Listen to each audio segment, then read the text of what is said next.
You ask Tiger to solve. This deals with linear equations with one unknown.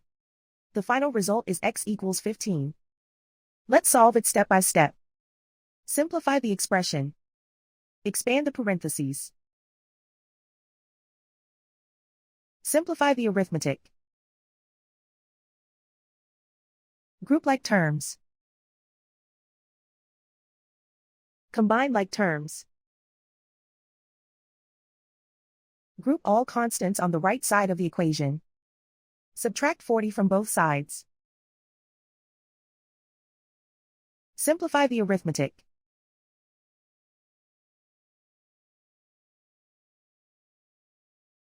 Isolate the x. Divide both sides by 24. Simplify the fraction. Find the greatest common factor of the numerator and denominator. Factor out and cancel the greatest common factor. And so the final result is x equals 15.